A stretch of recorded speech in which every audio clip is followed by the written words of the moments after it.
development. We're here to talk to you about how housing helps small businesses in our area, how if we help people, you know, with solving their housing problems, they can start new businesses, blah, blah, blah, blah, blah. You see how that works? And the easiest way to do this, people who are on the webinar did this, go look up the bills they've introduced. Go to congress.gov, look up bills they've introduced. If they've introduced legislation on an issue, they really care about it. Also good to know a little bit about their personal interests. What is one thing you know about me? I've already told you. From California. I'm from California. I have a dog. You are my favorite. I'm young. Who's my favorite over here? Said that? Okay. Rosa? Wrote 4 books. I wrote a bunch of books for reasons I don't really understand. You started teaching when you were 8 years old? I started... You started teaching when you were 8 years old? Yes, I started teaching when I was 8 years old. That's a good one. I think the dog one is a big one, right? Because I'm a huge personal interest. I'm a huge dog fan. How can you connect that to what you're doing? Oh, you know, imagine if you found yourself without a home. What would you do with poor Ozzy? Oh my God, I don't know. How much money do you want? So you know my personal interest, you know how it connects to the work you do. And do they have any connections existing with the work that you've done? You'd be surprised if you read their bios, how many of them may have already been affiliated with public housing authorities? How many of them may have actually served? You know, you'd be really shocked to see some of that once you read their bios. All right, quick comments on knowing the staff, knowing the audience. The staff, they are all this age. And who has experienced this in their meeting? Yes. And you walk in and you're like, oh my God, are you 12? Like, I can't have a conversation with you. But they are the best and the brightest, and no matter how young you feel they are, I really recommend that you don't go in and say, oh man, I thought I was going to get to meet with a congressman. Instead, I have to meet with just you, which people used to do to me all the time. I'd be like, great, this is going to be a great meeting. I'm really looking forward to this. So a few things, talk to the right person. That's the person who handles the issues. Yes, come on. Question. How do we establish relationships with you? Are you hitting on me? You're not going to practice. She is young. All right. We're just going to go there, aren't we? It's before noon. Right, that's true. We do a very good job of establishing relationships with the elected officials. Mm-hmm. They've toured, they've come to our events and things like that. But we have no relationship with the people who actually make most of the decisions. That's right. So how do you, I mean, you know, you go in there, the congressman will visit our district. You never visit, or you may, every once in a while. I will if you ask me. Oh, okay. And that's the thing. I mean, if you ask, I mean, 2 things. First of all, the DC staff are often back in the districts. Yes. So when you have your meetings, ask them, when's the next time you're going to be back in the district? We would love to show you this. I've never experienced. Most of the time, they rarely get it, you know, out of Washington. They have their staff in the field. That's, and I was going to say too, ask the field office staff. Good. You know, but it goes up the chain of command, and you lose through the white noise by the time you get from, you know, David Leverton to the Washington office, and then to Senator Corker. I mean, well, you know, see, I think that there's a couple ways to do that. First of all, I mean, I don't, you know, when I was working on the Hill, I was probably back in the district at least 6 times a year. So, you know, and most of the legislative staff are. So they are back there. So I would ask, you know, in your meeting, say, hey, next time you're back in the district, we'd love to have you come and visit. With the field staff, I would specifically ask that question. First of all, will you come and see us will you come and see, you know, our project? And secondly, what's the best way for us to work through you to the DC staff? Because the work you do here is so connected to X, Y, and Z that they're talking about in DC.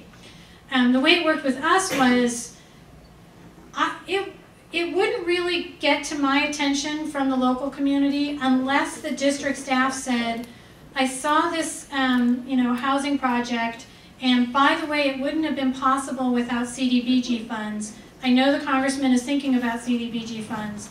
And then I'd be like, oh, okay, now I see that connection. But it would have to, you know, I'm thinking about so many different things. It would sort of you'd have to kind of feed it to me. So that to me is one of the ways that you cut through the white noise. Getting local staff there, getting the DC staff there. Also, sort of ongoing relationship building asks are not things you just do with the legislator. So like that extension of remarks statement I mentioned, that's something you'd ask the staff person if their boss would be willing to do. And what you're achieving with that is you're getting the staff person to keep thinking about it for 5 minutes to review the statement and ask their boss if they'll do it. It's almost like you're building a relationship with the elected official, but you're just doing it through their adjunct. Does that make sense? Yeah. Can you be as bold as to provide them the information or even draft a? Oh yeah, I would totally do that.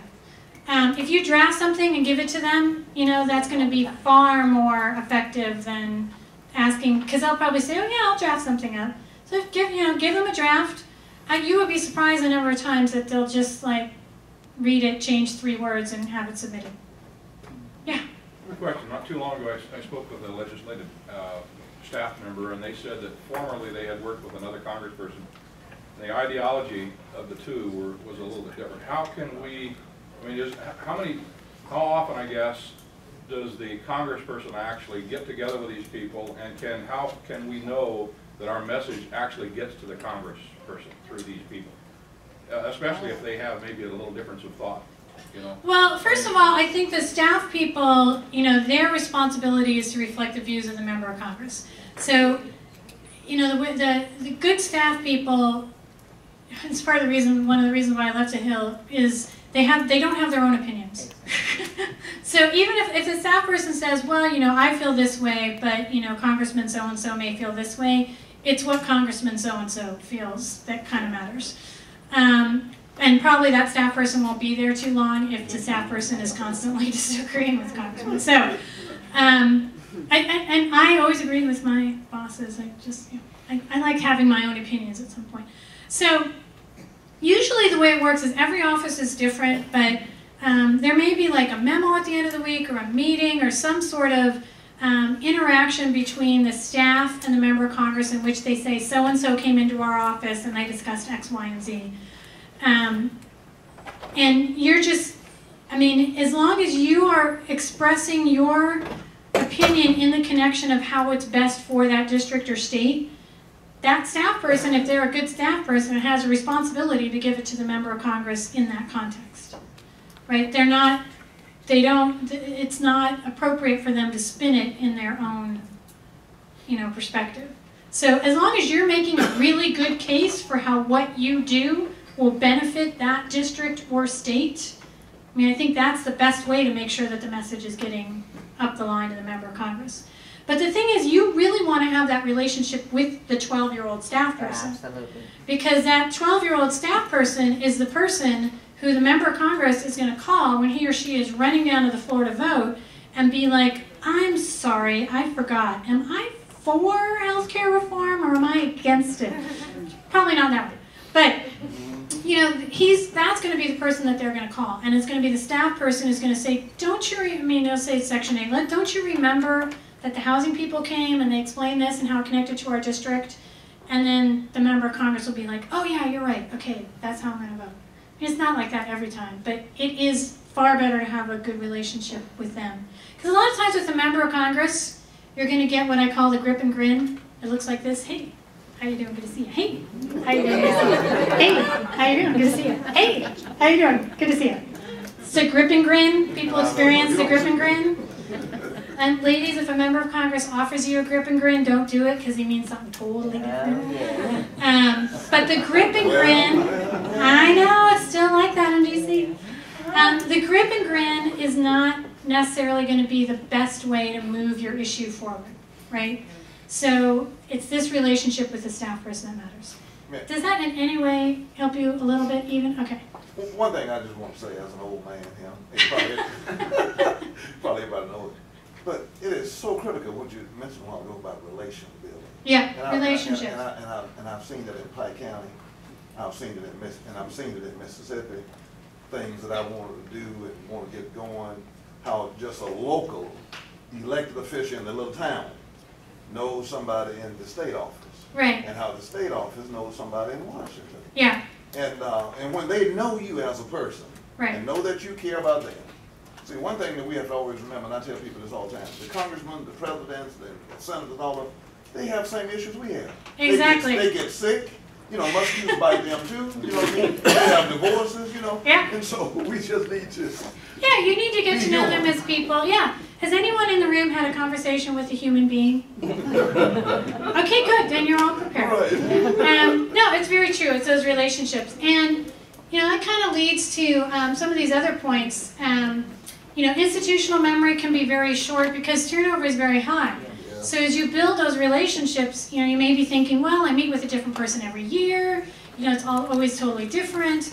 I tend to think, you know, hey, that's fine because, like you just said, they're working for one member and now they're working for another member. They were the front desk person and now they're going to be the chief of staff. That happens, like, in some offices pretty quickly because the member's not so fun to work for. But, you know, the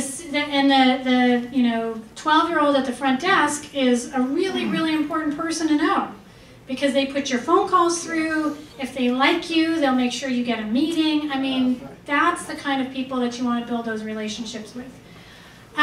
Your issue is one of many.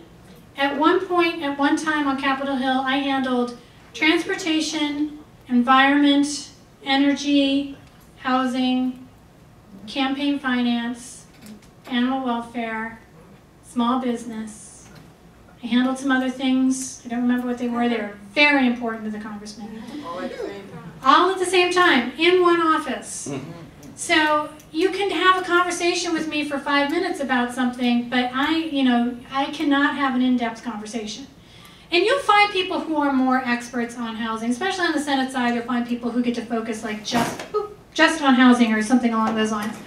But you will find that you are the experts.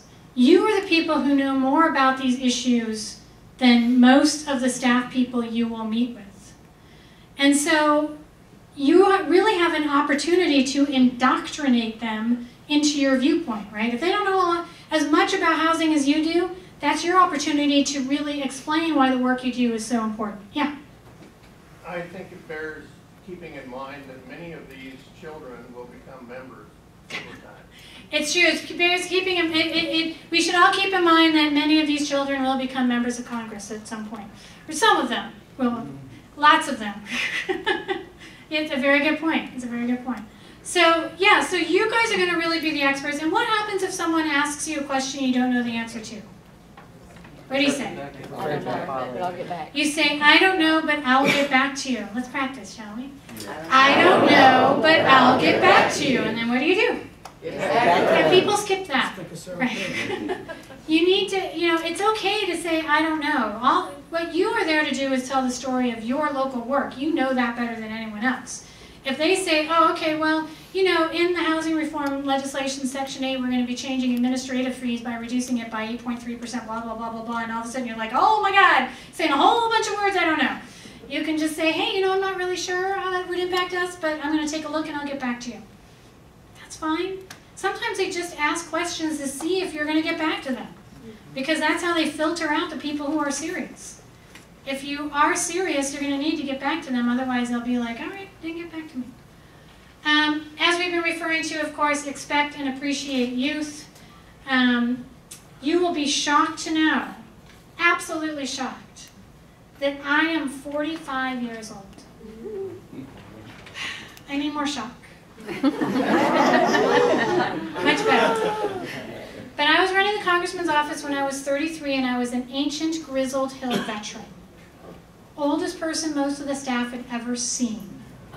And that's the kind of experience you get in DC, but they are super bright and super smart. So just expect that, appreciate it, because they are the ones that are going to have that relationship with the congressman that you want to be able to take advantage of. Yeah? Don't you think most congressmen, senators have a list of key people and you want to become one of those key people on the list? Exactly. That's an excellent point. The members of Congress have sort of a list, and their staff. I wouldn't just limit it to members. Staff create the list often, right? Well, yeah, and it's not even like an actual list. Right. It's like what you really want to get out of this meeting